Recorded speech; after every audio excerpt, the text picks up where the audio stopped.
ప్రేక్షకులందరికీ నమస్కారం. 2024 సంవత్సరం డిసెంబర్ 8వ తేదీ నుండి డిసెంబర్ 14వ తేదీ వరకు గల వార ఫలాల్లో కర్కాటక రాశి వారికి ఎలా ఉండబోతుంది, అలాగే ఈ రాశి వారు చేయాల్సిన పరిహారాలు ఏమిటో తెలుసుకోబోయే ముందు మీరు ఏమైనా సమస్యలతో బాధపడుతుంటే వాటి పరిష్కారం కోసం మీరు స్క్రీన్ మీద కనిపిస్తున్న మా గురుగారి నెంబర్కి కాల్ చేసి మీ సమస్యలకి తగిన పరిష్కారం పొందండి. ఖచ్చితంగా మీ సమస్య పరిష్కారం అవుతుంది.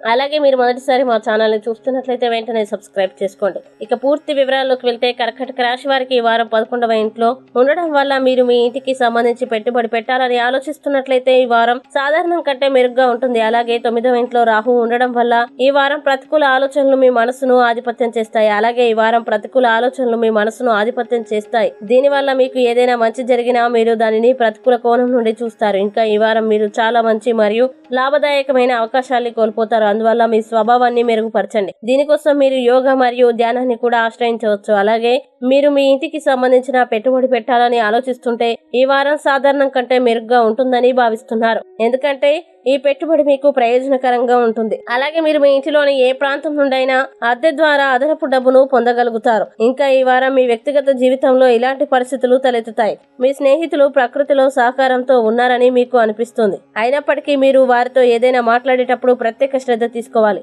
లేకపోతే మీరు కోరుకోకపోయినా వారిని బాధ పెట్టవచ్చు. అలాగే ఈ వారం మీ పనులతో పాటు మీ సుఖాలు నెరవేర్పు కోసం మీ మనసు మరింత అంకిత భావంతో ఉంటుంది. అటువంటి పరిస్థితుల్లో మీ మనసును లక్ష్యాల వైపు మాత్రమే కేంద్రీకరించండి మరియు భావోద్వేగ విషయాల్ని నివారించండి. లేకపోతే మీకోసం ఇబ్బంది తలెత్తవచ్చు. అలాగే ఈ వారం చాలా మంది విద్యార్థులు వారి కెరీర్ కి సంబంధించి వారి కుటుంబాలు మరియు బంధువుల నుండి అదనపు ఒత్తిడిలో ఉంటారు. దాంతో వారు తమ మనస్సును విద్యలో ఉంచలేరు. అటువంటి పరిస్థితుల్లో మీ కెరీర్ మీరే ఎన్నుకోవాలంటే మీరు ఎలాంటి ఒత్తిడిలోనైనా నిర్ణయం తీసుకోకూడదు. మీరు అర్థం చేసుకోవాలి. అందువల్ల ఈ విషయాన్ని మీరే అర్థం చేసుకోండి మరియు అవసరమైతే మీ కుటుంబ సభ్యులతో కూర్చొని వారితో చర్చించండి. ఇక కర్కాటక రాశి వారు ఈ వారం చేయాల్సిన పరిహారాలు గనక చూసినట్లయితే ప్రతిరోజు 108 సార్లు ఓం చంద్రాయ నమః అని జపించండి. అలాగే ఈ వారం కర్కాటక రాశి వారికి అనుకూల తేదీలు గనక చూసినట్లయితే వీరికి 12, 14 తేదీలు చాలా మంచి రోజులు. ఈ తేదీల్లో ఏ పని ప్రారంభించినా సరే మంచిది. ఈ వీడియోని లైక్ చేయండి, షేర్ చేయండి మరియు మీరేమైనా సమస్యలతో బాధపడుతున్నట్లయితే వాటి పరిష్కారం కోసం ఒక్కసారి గురువు గారి నెంబర్కి కాల్ చేసి